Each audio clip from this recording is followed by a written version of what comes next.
Chapter 4. The Long Snake Tattoo. The new regime at the Eagle are beginning to set themselves objectives. As far as I'm concerned, my whole cosy routine has been thrown into turmoil by their decisions. I have to fill an hourly log of all the activity and business conducted in the hotel, and I have to hand these over each morning to Mr. Butter or one of the team. Apparently Mr. Butter doesn't like me calling him that. The name is Butterthwaite, Ted. Clear. An old Lake District name. I don't want to fall out with you over this. Anyway, just call me Al. New management, new style, got it? But please, not Mr. Butter. There used to be someone on television called Mr. Pastry. Always affected me.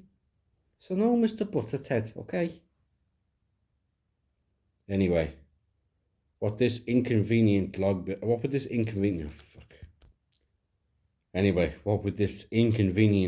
business, he stays with Mr. Butter, with me, in my head anyway. Now my reading, or even sleeping, has to be interrupted by this piece of bureaucracy. He's even got a machine that stamps in the time on the form, so there's no way you can fiddle it. So, 3 a.m, Monday 27th, 2 guests, brothers, 2:30, room 12, double, night safe, quarter bottle of whiskey, etc. Does seem a bit stupid. God, I wonder how they would have gotten on in Nelson's day, or even the ancient Greeks, if they'd had these kinds of machines. 3 a.m, Spartan hoplite spears sentry, wolf yelps, or something like that. It just means a lot of tedious work when I'm trying to develop myself by reading and sleeping. Unfortunately, my piece, I know, is going to be even more messed up by this anonymous letter business. The other day I got another one. Nightman, Eagle Hotel, Nelson Street. I left it on the desk for ages before I opened it. I knew it was going to be horrible. Even the envelope had something unpleasant about it. Lots of smudgy stains where it was stuck down. Probably taking the letter out to make sure it was just right, just foul enough for the job. This time the writer hadn't bothered with the cut-up magazines and newspapers, probably because it took too much time gluing the stuff down and making sure that there was a good mixture of different types, etc. So all he did, and I'm assuming it was a male who wrote it, was to smear the letters in brown paint or gravy or something even worse, although it didn't smell too bad. Ever hear of concentration camps? They were invented for scum like you and your pieces of excrement mates. Don't walk too far off the beaten path in case you come across me. I will cut you up and bury you in places no one could ever find. Signed, your loving enemy. P.S. The long-haired black religious freak will get his too, so don't bother trying any funny business. Walls have ears. I don't suppose the writer was normally as disgusting as this. There must be people who know him and who think he's all right, just a bit of a big mouth like, but all right. That's the way people are. They don't see the wickedness of the world, as Leroy would put it. They don't have the soul for it. It's like that Yorkshire Ripper, or any of those mass murderers, or that bloke in Gloucester sticking corpses in the cellar and all that. And anyway, what about Brookside with the body kept under the patio? All these lunatics, they had mates. They kept up with people, and they even had wives. It makes you think. And that's why I don't think these letters are just a good laugh. Somebody who doesn't like me is thinking about me when I don't know it and sending me letters when I don't need them. The big question is, do I tell Leroy? I think he would be the right person to tell, obviously. Alf Speed is unsuitable, while Claudia would get too upset and worried. It was a big laugh with Mr. D and old Harry. It was teamwork, and almost like a kind of amateur dramatics, but somehow this stuff is different. Now, it's not really laughs, even though the person writing the letters is a thoroughbred nutjob. The thing is, he might be a dangerous thoroughbred nutjob, and it wouldn't be right to involve someone who might get hurt, which is why I thought of Leroy, because I know he can handle himself physically. How I know he can handle himself is a result of a favour I did for Claudia. Leroy, I knew, had the afternoon off, not just one of those Alf-speed wasted alcoholic afternoons, but he was given it off as part of the deal, half a day a fortnight. Claudia asked me if I could go to the Tlst Chapel Day Centre and pick up Leroy and remind him to get the kids from school. When I got there, I could hear all kinds of shouting, and the place stank of sweat and smelly socks. I followed the noise and found the main hall. There were about 15 black people in there, all dressed in those pyjama outfits for martial arts. Their instructor, a white man, was shouting things out in Japanese. I say Japanese, but it could have been any Oriental or even Western language. It was just that I couldn't make out a word he said. I saw Leroy there and he nodded to me. 10 minutes, brother, he said. I sat in the corner. Leroy and another man in pyjamas went over to the mat and they proceeded to kick shit out of each other. And they were shouting in Japanese as well. I thought one of them might have gotten killed. But after 2 minutes, they stopped and bowed to each other. You want to see it when we actually make contact, Leroy said to me as we wandered out, and I expressed admiration of the violence I'd just seen. What is it, anyway? I said. Shaolin Akarido Fukunara Contact Karate, he said. Or something like that. I didn't want to tell him that my Japanese wasn't very good. So that's how I found out Leroy could handle himself, but I had an idea anyway. You can have feelings about people. But for the time being, I've decided to withhold the information about the anonymous letters from Leroy. They might just stop. Forget about it and it will go away is an old proverb. It could be Japanese. I thought I'd take the advice.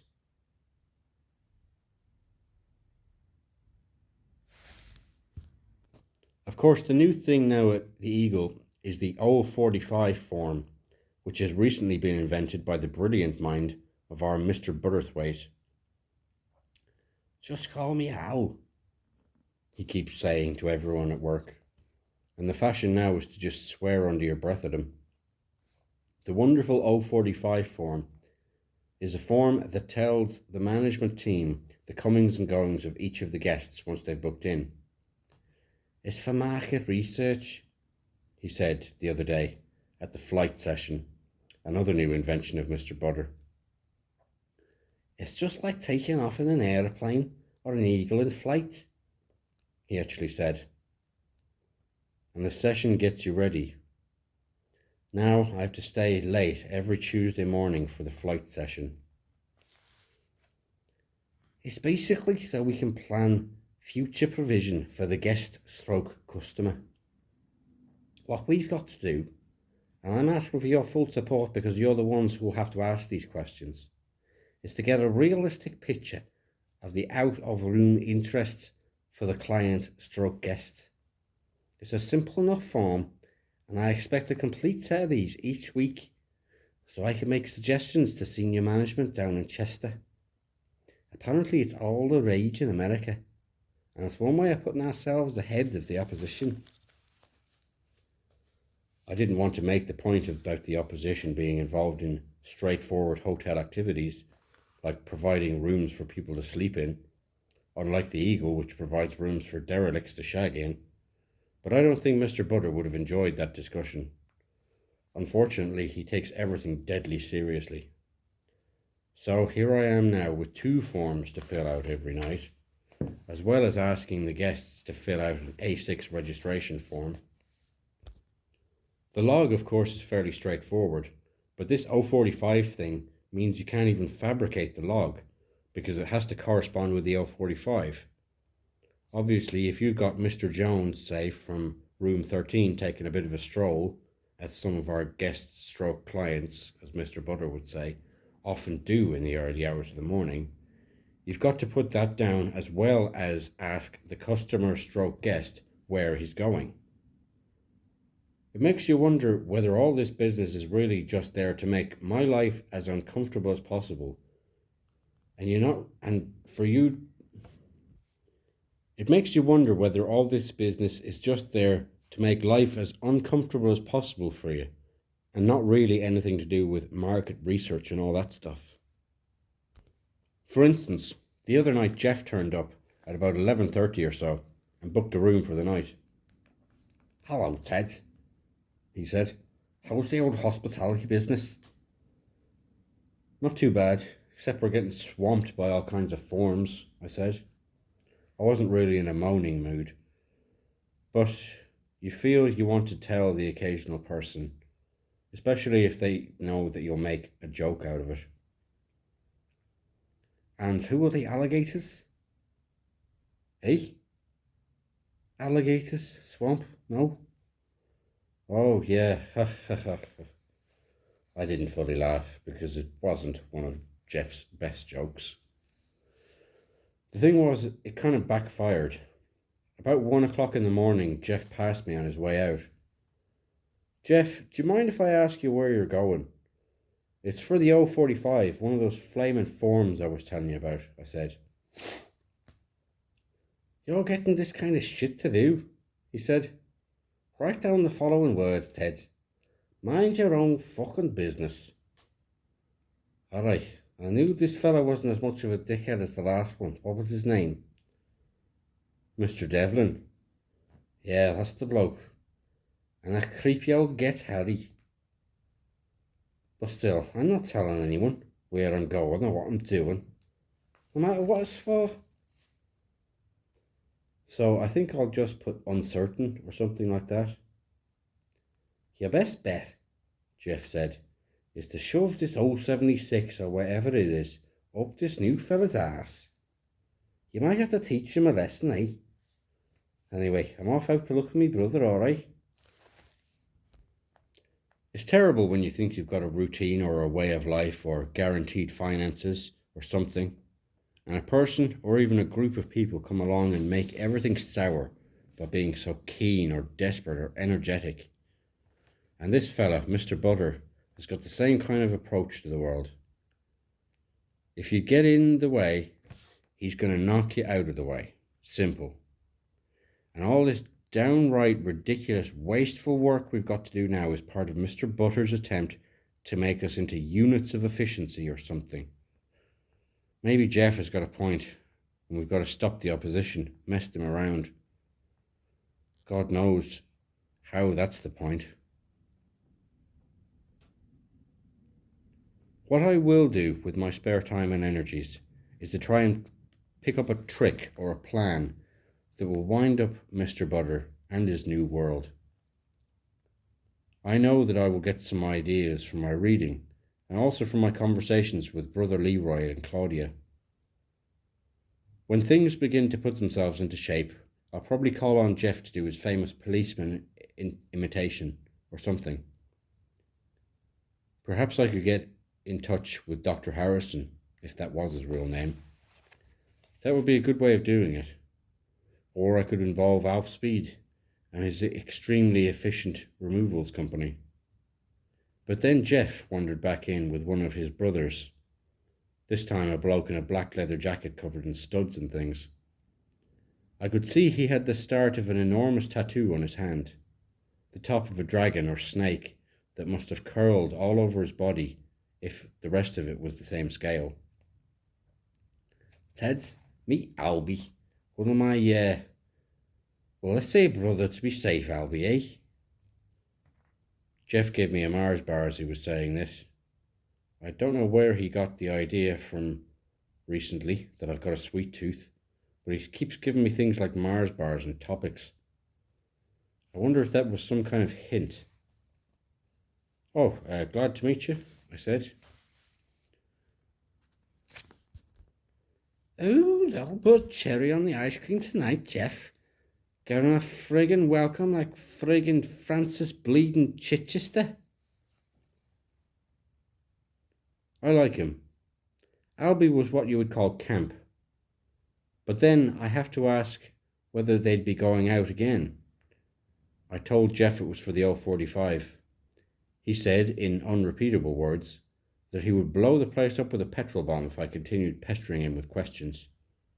That set the ground. I think I'm going to sabotage this business, I said. Now that's what the girls would call a piece of bravura language. Get over to the Far East Side, that boy there. Ooh, you are something of a sneaky little git, aren't you? Somehow Albie's appearance and the long snake tattoo didn't match his manner of speaking. Albie, as the Bible says, for everything there is a fucking season, okay? So keep the repartee for later. Ted's got a problem here. Anyway, Ted, listen. Anything, okay? Anything you need, if we can help, like. Because it does need fucking up, and we'll do it for you, right?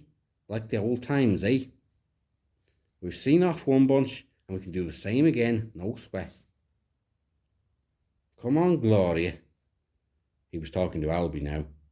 Time for your constitutional. Good, I thought. Good. I knew I'd sort something out with Butter and his team. Once you've got decent people on your side, it's easier to deal with the daily routine of life, including things like A6s and 045s and logs and all that soon-to-be extinct, ridiculous bureaucracy. But when I'm left on my own, the bureaucracy just seems like a waste of time and nothing really to worry about. What does worry me, though, is the other business with the letters. When it was all quiet in the hotel, I started pondering on the whole thing again. I suppose the best thing to do is make some investigations on my own. There wouldn't be any point in making accusations about people before I had some clues to work on. The first task would be to follow up on old Harry, which I knew would be like back to the old days of the dark night of the soul, if you know what I mean.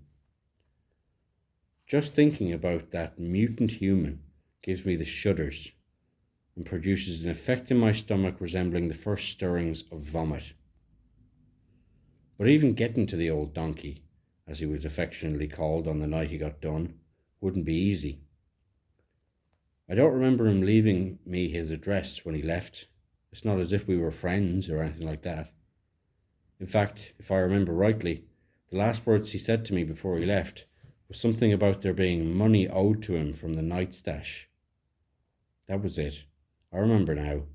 He said, "I'll see you, Ted, and if you can remember that I'm owed nearly £4 for that quarter of brandy I got for that bloke the other day." I couldn't remember who the bloke was, but I had a feeling old Harry must have been telling the truth. I mean, what was the point in trying to fiddle about just another £4 your last day of work? That was it. I remember now. He said, "I'll see you, Ted. And if you could bloody remember it, that I'm owed nearly £4 for that quarter of brandy I got for that bloke the other day." I couldn't remember who the old bloke was, but I had a feeling that old Harry must have been telling the truth. I mean, what was the point in trying to fiddle just under £4 on your last day of work? It wasn't exactly ambitious. I also got the feeling that he wasn't at all happy about things. Before he left, he said, "Tell you another thing, Ted. I hope the new manager gets a dose himself." I didn't altogether follow his drift, but I wondered if he'd had a dose from the way he was talking. Another problem with old Harry is that at some point conversation will be involved, given that conversation is one of the ways that we human beings communicate. But I asked myself, was old Harry human? I didn't fancy the Harry version of the authentic history of World War II, in which he was advisor to Monty, or chief sexual intercourse liaison officer to the whole British 8th Army. No, I didn't want that. When I thought of Harry, Funny feelings starting to invade my body. Funny feelings meaning strange, not friendly. But feelings or not, the investigation had to begin, and discovering his address that night was the first move. But there had to be some kind of twist, even with that simple thing like the address of an old and repulsive man. I found the address all right. Oh yes, but guess where he lives? I was amazed to see these words on the card when I eventually found the file in the office. The thing is, old Harry lives in Fakers. The thing is, old Harry lives in Fazakirley. Not only that, but in the same street as my own beloved family. And I'm being what's called ironic there. There it was. Harry, old Harry, odd jobs. 23 Oak Lane, Fazakirley, Liverpool 14.